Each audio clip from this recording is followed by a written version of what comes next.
It was true that she would not allow Daria to be offended. On the contrary, she considered that she was now acting as her benefactress.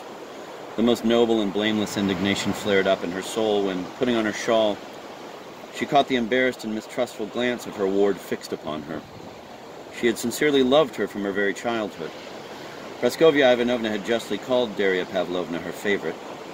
Long ago, Varvara Petrovna had decided once and for all that Daria's character is not like her brother's, that is, like the character of her brother Ivan Shatov, that she was quiet and meek, capable of great self-sacrifice, unusually devoted, remarkably modest, possessed of rare reasonableness and, above all, of gratitude. So far, Dasha had apparently justified all her expectations. "There will be no mistakes in this life," Varvara Petrovna had said when the girl was just 12 years old. And as she had the quality of clinging stubbornly and passionately to any dream that captivated her, and to any new design, to any idea that seemed bright to her, she had decided at once to bring Dasha up like her own daughter. She at once set a sum of money aside for her and sent for a governess, Miss Kriggs, who lived in her house until the ward was 16 years old, but for some reason was suddenly dismissed. Teachers also came from the high school, among them a real Frenchman who taught Daria her French. He too was dismissed suddenly as if thrown out. One poor lady who came to town, a widow of gentle birth, taught her to play the piano. But the chief pedagogue remained Stepan Trofimovich. In fact, he was the first to discover Dasha. He began teaching the quiet child before Varvara Petrovna had even thought about her. Again, I repeat, it was remarkable how children took to him. Lizaveta Nikolaevna Tushin studied with him from the age of 8 to 11. Of course, Stepan Trofimovich taught her without fee, and would not have taken one from the Drozdovs for anything. But he fell in love with the lovely child and told her some sort of poetic tales about the order of the world, the earth, the history of mankind. His lectures on primitive peoples and primitive man were more engaging than Arabian tales. Liza, who used to be thrilled by these stories, would imitate Stepan Trofimovich at home in a very funny way. He found out about it and once caught her unawares. Embarrassed, Liza threw herself into his arms and burst out crying. So did Stepan Trofimovich from rapture. But Liza soon left, and only Dasha remained. When teachers started coming to Dasha, Stepan Trofimovich abandoned his lessons with her and gradually ceased paying attention to her. It went on like that for a long time. Once, when she was already 17, he was suddenly struck by her comeliness. This happened at Varvara Petrovna's table. He got into conversation with the young woman, was very pleased with her responses, and in the end suggested that he give her a serious and extensive course in the history of Russian literature. Varvara Petrovna praised and thanked him for the wonderful idea, and Dasha was delighted. Stepan Trofimovich set about making special preparations for the lectures, and finally they began. He started with the ancient period.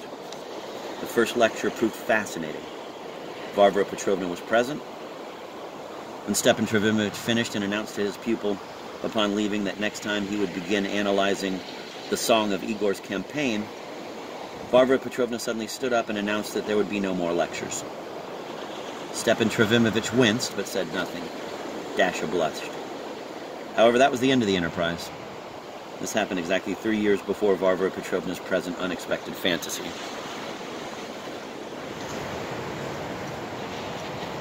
Poor Stepan Trofimovich was sitting alone and had no presentiment of anything. In sad pensiveness, he had long been glancing out the window to see if some acquaintance was coming, but no one would come. It was drizzling outside, it was getting cold, the stove needed lighting. He sighed. Suddenly, a dreadful apparition appeared before his eyes. Varvara Petrovna was coming to see him in such weather and at such an odd hour, and on foot. He was so struck that he forgot to change his costume and received her just as he was in his usual pink quilted dressing jacket.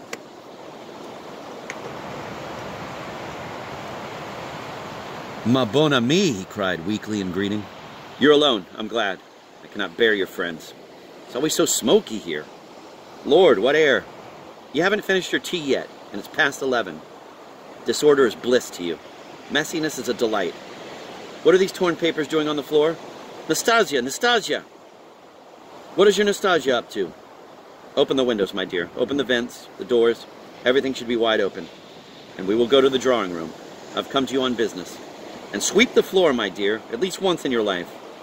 It does get messy, ma'am, Nastasia squeaked in an irritably plaintive little voice. Sweep up, then. Sweep 15 times a day. A wretched drawing room you've got. When they had come to the drawing room. Shut the door properly. She'll eavesdrop. You must change this wallpaper. Didn't I send you a paper hanger with samples? Why didn't you choose something? Sit down and listen. Sit down. Finally, I beg you. Where are you going? Where are you going? Just a moment, Stepan Trivinovich cried from the other room. Here I am again. Ah, you've changed your costume. She looked him up and down mockingly. He had put on his frock coat over the dressing jacket. That is certainly more fitting for our conversation. Sit down, finally, I beg you. She explained everything to him at once, abruptly and convincingly. Hinted at the 8,000 he so desperately needed. Spoke in detail of the dowry. Stepan Trivinovich sat wide-eyed and trembled. He heard everything, but could not understand it clearly. Wanted to speak, but his voice kept failing. He knew only that everything would be as she was saying, that to object or disagree would be a futile undertaking, and that he was irretrievably a married man. Ma bon ami. A third time, and at my age? And to such a child, he said at last. Un enfant. A child who, thank God, is 20 years old. Please stop rolling your eyes. You're not on the stage. You are very intelligent and learned, but you understand nothing of life. You need a nanny constantly looking after you. I will die, and what will become of you? And she will be a good nanny for you. She's a modest girl, firm, reasonable. Besides, I will be here myself. I won't die right away. She's a homebody, an angel of meekness.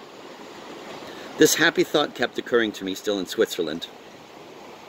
Do you understand, since I myself am telling you?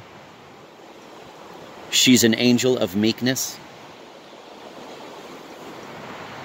She suddenly cried out fiercely. Your place is a mess. She'll make it clean. She'll put everything in order. It will be like a mirror. Ah, but do you still fancy I should bow and scrape before you with such a treasure, enumerating all the benefits, playing the matchmaker? No, you yourself should, on your knees. Oh, empty, pusillanimous man. But I'm old. So what if you're 53? 50 isn't the end. It's the middle of life. You're a handsome man, and you know it yourself. You also know how she respects you. If I were to die, what would become of her? But with you, she will be at ease, and I will be at ease.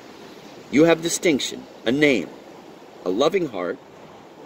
You receive a pension, which I regard as my duty. You may even save her. Save her! In any case, you will do her an honor.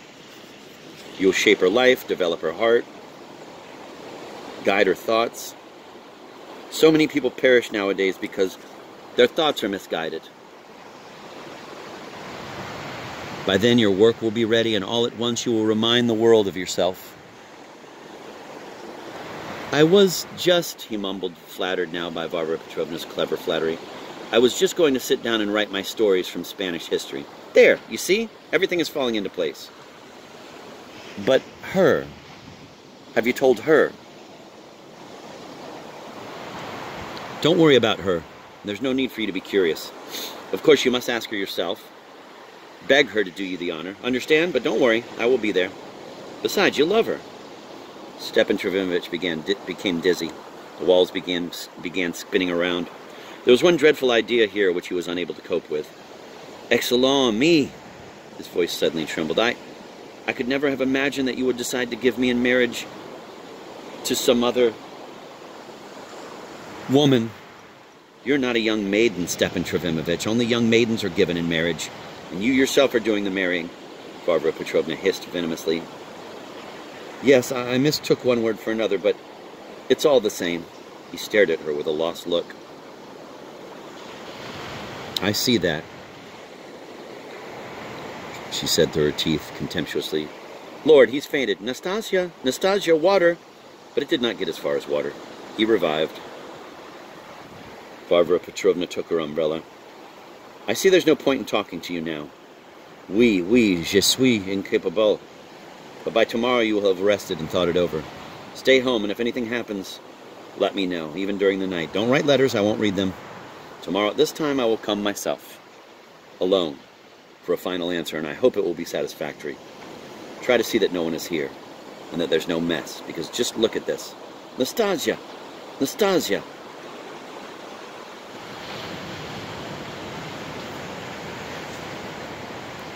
It's